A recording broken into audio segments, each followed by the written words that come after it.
CAPF AC के जो previous year questions हम सोल्व कर रहे हैं, उसमें आज हम 2013 का पेपर सोल्व करेंगे। आप यदि लास्ट जो हम सोल्व कर रहे हैं 2022 से लेकर के 2012 तक, नेक्स्ट जो वीडियो होगा वो 12 का होगा, तो आपका 11 ईयर्स का हो जाएगा। 11 ईयर्स में आप देखोगे तो हाईएस्ट नंबर ऑफ क्वेश्चंस जो हैं वो 2013 में ही पूछे गए हैं। टोटल 22 क्वेश्चन इसमें इस ईयर में मैं अपियर हुआ था, इसी में मतलब इन द सेंस तो 12 और 13 दोनों में, तो इसी में मैं सेलेक्ट हुआ था। तो इस ईयर में आपका हाईएस्ट नंबर ऑफ क्वेश्चंस था। हमेशा देखो, जैसे कुछ ईयर में देखोगे इनफैक्ट 5 क्वेश्चन भी है, तो आपका वेरिएशन होते रहता है। लेकिन अभी इधर कपल ऑफ ईयर से देखो तो जनरली जो है 10 क्वेश्चन एटलीस्ट आपको मिल रहे हैं।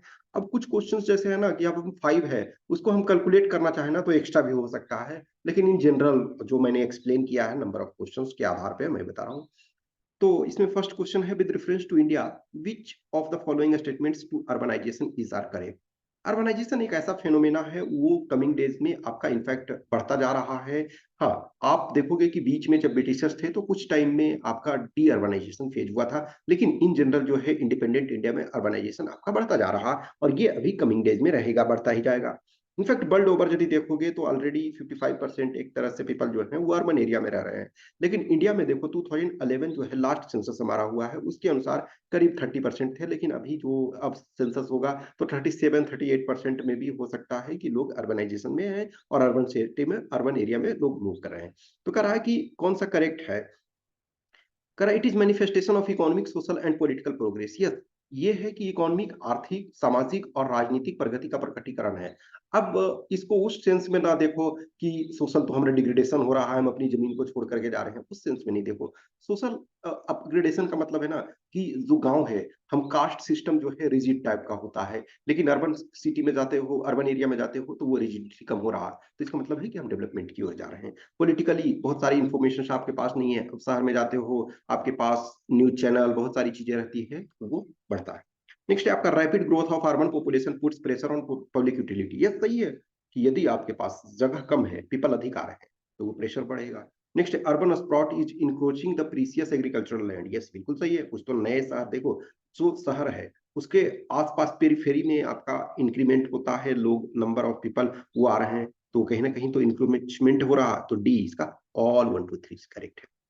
सेकंड करा, which of the following statements related to globalisation is are correct. Globalisation के संबंध में कौन सा कथन सही है। तो it has resulted in the change of scale in economic activity. Yes, इसने चेंज किया है इकोनॉमिक स्केल। जैसे बहुत सारा पहले देखोगे कि मार्केट जो है क्लोज था, तो बहुत सारी चीजें जो है हम कोशिश करते थे कि चलो मेरे लिए जो काम का है हम उसको अधिक से अधिक बनाएं, और एक्सपोर्ट के पॉइंट ऑफ व्यू से हम ध्यान नहीं देते, और इंपोर्ट के पॉइंट ऑफ व्यू से भी हम ध्यान नहीं देते थे कि मिनिमम हमको इंपोर्ट करना। आज के डेट में क्या है, एक्सपोर्ट भी आप मैक्सिमम करना चाहते हो, इंपोर्ट भी जितना जरूरी है वो करना चाहते हो, तो ये सही है। End of cold war facilitated globalisation. Yes, cold war जब था तो एक दूसरे से में बैरियर था, अब वो बैरियर कम हुआ है। Flow of money in transnational of corporations has discouraged, no, in fact it has encouraged और increased। तो थर्ड गलत है, 1 और 2 सही है, तो ए इसका आंसर है।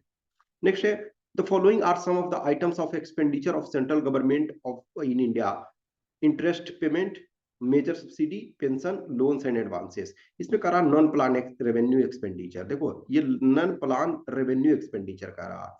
तो सबसे पहले हम रेवेन्यू एक्सपेंडिचर और कैपिटल एक्सपेंडिचर के बारे में आपको बताया था कि रेवेन्यू या इनकम के बारे में समझ सकते हो कि रेवेन्यू आइदर इनकम या एक्सपेंडिचर वो है। इस पहले इनकम के सेंस में सोचो कि रेवेन्यू इनकम वो इनकम है जिससे न तो हमारा एसेट कम होता है और न हमारा लोन बढ़ता है, तो उसे एक्सपेंडिचर, एक्सपेंडिचर उसको ये लोग कि रेवेन्यू एक्सपेंडिचर वो है जिससे हम ना तो कोई एसेट खरीद रहे हैं ना लोन चुका रहे हैं, वो डे टू डे में एक्सपेंडिचर हो रहा। लेकिन जो कैपिटल एक्सपेंडिचर है उसमें हमारा स्पेंड कर रहे हैं तो हमारा एसेट बढ़ रहा है। लेकिन ये कह रहा नॉन प्लान, नॉन प्लान और प्लान अब खत्म हो गया, फिर भी आपको समझना है। प्लानिंग कमीशन जिसको रिकमेंड करता था वो आपका ये आता था प्लान में, जो उसको रिकमेंड नहीं कर रहा वो नॉन प्लान में। अब देखो इंटरेस्ट पेमेंट, तो इंटरेस्ट को ईयर बेसिस पे आप पे करोगे ना, तो ये आपका नॉन प्लान में है, और इसको प्लान नहीं ना बना करके करोगे कि मजा आ रहा है, नो। मेजर सब्सिडी, सब्सिडी जो कर रहे हैं उससे भी बेनिफिट नहीं हो रहा, तो वो भी आपको देना ही है। पेंशन, पेंशन आपको देना ही है। लोन्स एंड एडवांसेस, एक तो पहली बात है ये कैपिटल में आता है। और दूसरा ये है लोन्स एंड एडवांसेस, आप यदि किसी को लोन दे रहे हो तो ये तो बेटर है एक तरह से है, ठीक है। तो ये मेनली कैपिटल में आ जा रहा है, तो 1 2 3 हमारा हो जाएगा, तो सी इसका करेक्ट आंसर है। डी कह रहा है कि if we deduct grants for creation of capital assets from revenue deficit we arrive at the concept.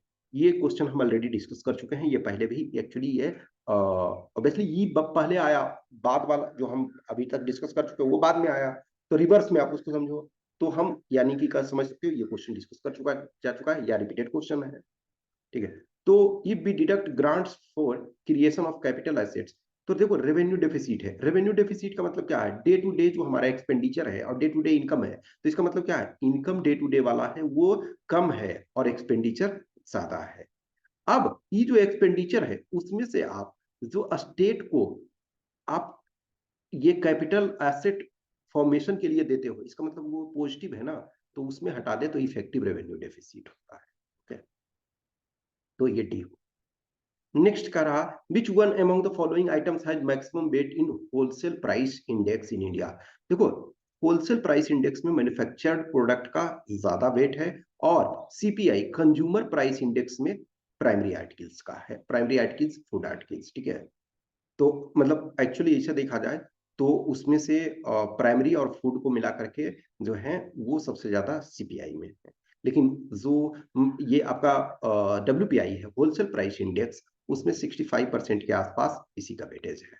तो 65% जब इसका हुआ तो और उसका तो बहुत कम होगा।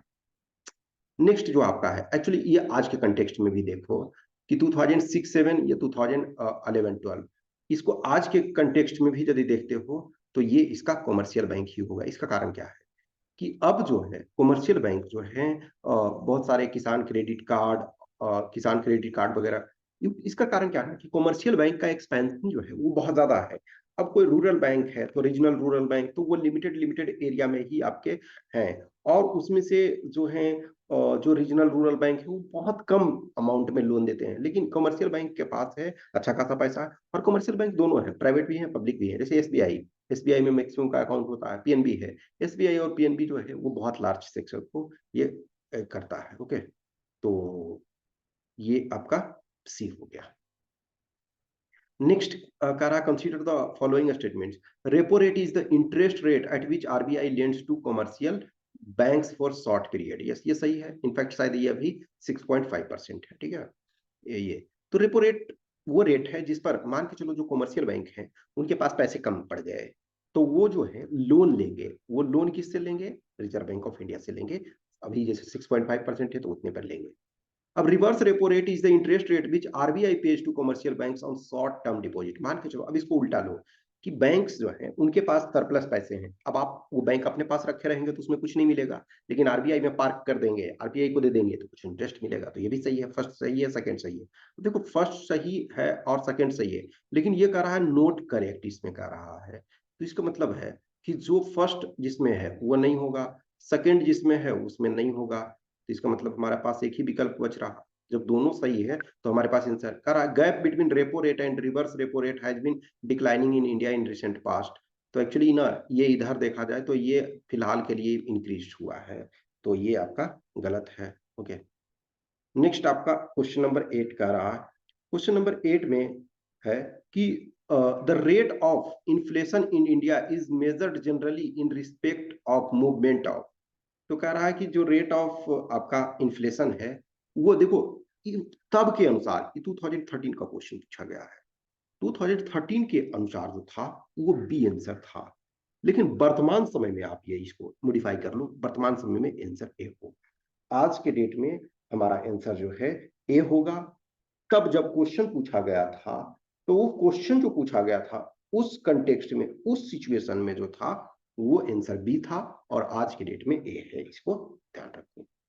नेक्स्ट है प्राइवेटाइजेशन इंक्लूड्स। तो प्राइवेटाइजेशन में क्या है कि गवर्नमेंट जो है वो अपनी शेयर होल्डर किसी कंपनी में मान जाए, या तो फुल रूप से आप बेच दो या थोड़ा इतना बेच दो कि उनका ज्यादा शेयर होल्डर हो जाए, share holding. Sell off public enterprises to private sector, yes ये सही है।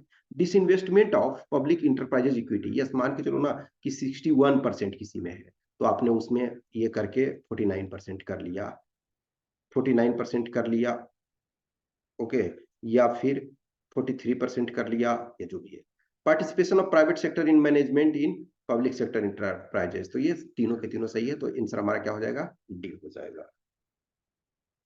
क्वेश्चन नंबर 10 का रहा, which of the following statements is correct with respect to convertibility of Indian rupee. Convertibility का मतलब है कि इंडियन करेंसी जो है वो डॉलर या अदर करेंसी में कन्वर्ट हो जाए, और या डॉलर, जैसे मान के चलो आप बाहर जा रहे हो, फॉरेन जा रहे हो, विदेश जा रहे हो घूमने के लिए, सपोज आपको डॉलर चाहिए या ब्रिटिश पाउंड चाहिए या यूरो चाहिए, तो इंडियन रूपी दे करके उसको बदल दोगे।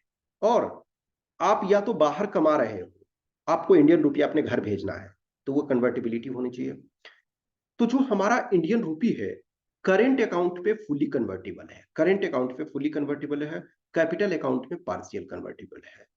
तो देखो ये जो आपका है कि convertible for both on current and capital account, actually जो यूपीएससी के आंसर के अनुसार जो है कि आपका कन्वर्टिबिलिटी, क्योंकि यहाँ रेस्ट्रिक्शंस है, तो रेस्ट्रिक्शंस है इस वजह से हम इसको कंसीडर नहीं करेंगे, लेकिन it is convertible on current account, और कैपिटल अकाउंट में कन्वर्टिबिलिटी जो है वो लिमिटेड है, तो बी इसका आंसर है।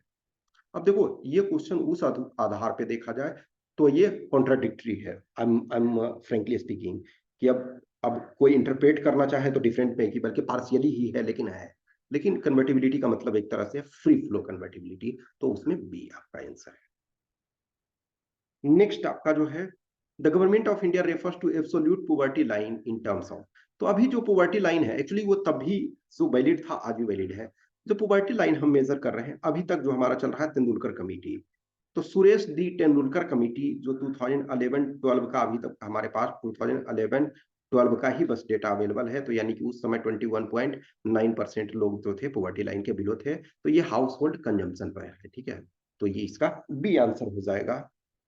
नेक्स्ट क्वेश्चन नंबर 12, ये देखो एक्चुअल में ये आज भी वैलिड इस वजह से है कि जो डीजल और पेट्रोल है वो उसको आपने जो कहा रखा है वो बाहर रखा है जीएसटी से, तो जीएसटी से बाहर रखा है तो इसमें जीएसटी वाला नहीं होगा, तो आज भी ये वैलिड है कि फ्यूल कंपोनेंट, जो फ्यूल का कंपोनेंट है, custom duty, custom duty in the sense है कि आप पेट्रोलियम आपके पास तो पूरा नहीं होता ना, आप तो मोर देन 85% बाहर से मंगाते हो, तो कस्टम ड्यूटी उसका लगेगा। एक्साइज ड्यूटी, देखो ये कस्टम ड्यूटी और एक्साइज ड्यूटी है ये सेंट्रल गवर्नमेंट इस पर इम्पोज करती है, और जो सेल टैक्स है यानी सेल वैट जो है ये स्टेट गवर्नमेंट इम्पोज करती है, और डीलर्स कमीशन ऑब्वियसली होगा। तो देखो सब कहते हैं ना कि स्टेट गवर्नमेंट बोलेगी सेंट्रल गवर्नमेंट ज्यादा इस पर टैक्स लगा रही है तो हम महंगा दे रहे हैं, लेकिन देखोगे कि डीजल और पेट्रोल जो है वो हर राज्य में अलग अलग है, तो सेंट्रल गवर्नमेंट तो यूनिफॉर्मली लगाती है, लेकिन स्टेट गवर्नमेंट जो है अपने वो अलग अलग लगाते हैं, इस वजह से वो डिफरेंस होता है, तो ए इसका करेक्ट आंसर। नेक्स्ट करा ये क्वेश्चन देखो जानते हो ये क्वेश्चन ऐसा ना कि शायद ये क्वेश्चन हमारा, मैं इसको गलत इंटरप्रेट अपने टाइम में कर लिया था, अदरवाइज मैं इसको सही इंटरप्रेट उस समय किया होता, हिंदी वाला मैं देख लिया हुआ होता ना, तो मेरे रैंक और अच्छा खासा बेटर हो सकता था। मतलब देखो हर क्वेश्चन एक एक मायने रखता है, ये क्वेश्चन ऐसा था ना कि तब हमको ध्यान अचानक नहीं था। मोडेस्ट का मतलब उस समय मुझे लगा था ना कि मोडेस्ट का मतलब है कि ठीक ठाक है, तो मैं उस आधार पे गलत इस क्वेश्चन को इंटरप्रेट कर लिया था, लेकिन मोडेस्ट का मतलब धीमी होती है, तो मैं उसको एक्चुअली में गलत इंटरप्रेट किया था, तो उस वजह से हमारा ये क्वेश्चन गलत हो गया था in spite of knowing concept completely.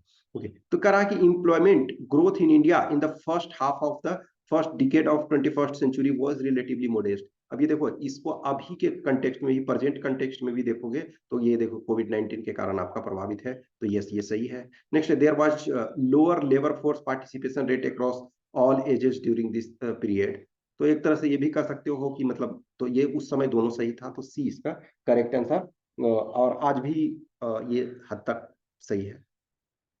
Next कह रहा which one among the following sectors in India has the highest share of employment, तो obviously agriculture and right sector जो है वो 50% के आसपास वो कंट्रीब्यूट करता है, तो ए हो जाएगा।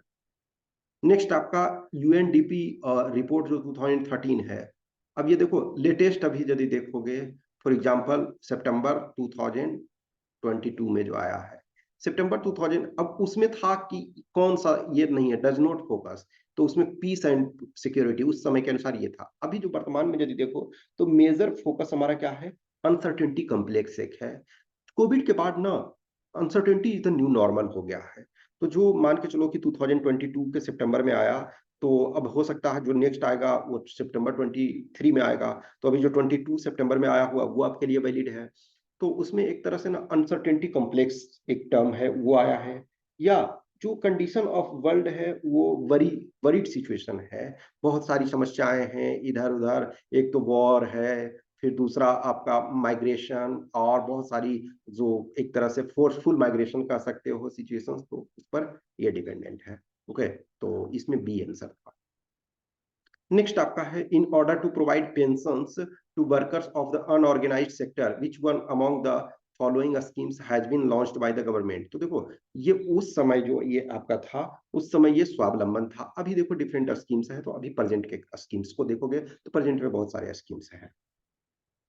अब ये देखो इस क्वेश्चन को अभी प्रेजेंट कंटेक्स्ट में ये करोगे, उस समय जो था वो ताजिकिस्तान था कि which one among the following is the latest nation to join World Trade Organization. जो डब्ल्यूटीओ है उसकी स्थापना जो है 1995 में हुई। उसके पहले जीएटीटी था, तो जीएटीटी जो है 1948 से चल रहा था, लेकिन 1995 में जो है वो जीएटीटी डब्ल्यूटीओ हो गया।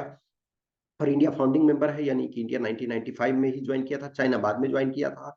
जो ताजिकिस्तान है, ताजिकिस्तान 2013 में ज्वाइन किया था। देखो ये है ना कि एज ऑन मार्च 2013, चूंकि ये एग्जाम अक्टूबर में हुआ था और ये एज पर मार्च के लिए, यानी कि लेटेस्ट ताजिकिस्तान उस समय किया था। लेकिन अभी का लेटेस्ट यदि देखोगे तो अफगानिस्तान है। अफगानिस्तान 2000 जुलाई 2016 में ज्वाइन किया है, उसके बाद किसी कंट्री ने ज्वाइन नहीं किया है, मतलब तो अफगानिस्तान लेटेस्ट है अभी तक का, मान के चलो। ओके, तो अभी का अफगानिस्तान ध्यान रखना। नेक्स्ट ये क्वेश्चन रिमूव कर दिया गया था। तो ये ऑर्डर अभी देखो, जैसे कॉर्पोरेशन टैक्स है, custom, union excise duty, service tax सब हटा दिया गया है। तो अभी देखो जीएसटी सबसे ज्यादा है, जीएसटी के बाद ये जो आपका है कॉर्पोरेशन टैक्स है, फिर उसके बाद आपका एक्साइज ड्यूटी, फिर आपका कस्टम ड्यूटी। नेक्स्ट आपका क्वेश्चन नंबर 19, ये कह रहा which of the following statements about the scheme Roshni launched by ministry of rural development in June 2013। तो अभी इसका कोई मतलब नहीं है। तो the scheme is suppose to provide training and employment to youth in the age of 1 to 35। Actually sorry ये 10 होगा, ठीक है ना, ये 10 to 35। ऑब्वियसली 1 साल के बच्चा को ट्रेनिंग नहीं दोगे ना, तो ये आपका सही है। नेक्स्ट है, 50% of the beneficiaries of the scheme will be women। yes, ये भी सही है। It is sent percent central government, no, actually centrally sponsored scheme थे, तो ये गलत है। तो सी आपका करेक्ट आंसर। नेक्स्ट है, अब ये देखो ये वाला जो है ये क्वेश्चन भी, इसको प्रेजेंट कंटेक्स्ट में हम देखने की कोशिश करेंगे, लेकिन the government of India on 12 June 2013 enhanced the limit of foreign investment in government securities by $5 billion। In this regard, which of the following is statement is not correct? करा it was done in order to increase inflow of overseas capital। yes, सही है। देखो ऐसे भी इसको present context में देखो कि यदि आप लिमिट बढ़ा देते हो कि कोई फॉरेनर हमारे यहाँ इन्वेस्ट करे, तो इसका मतलब क्या है, आपका जो कैपिटल है इनफ्लो वो बढ़ेगा, सही है। It will strengthen the value of rupees. देखो डॉलर ज्यादा आ रहा है, तो डिमांड किसका होगा, रूपी का, तो जिसका डिमांड होगा उसका प्राइस बढ़ेगा, तो ये भी सही है। The foreign institutional investor registered to a SEBI not one sorry SEBI are only eligible for investment in the enhanced limit of 5 billion। तो जो रजिस्टर्ड प्रॉपर है वही एबल है उसको करने के, सही है।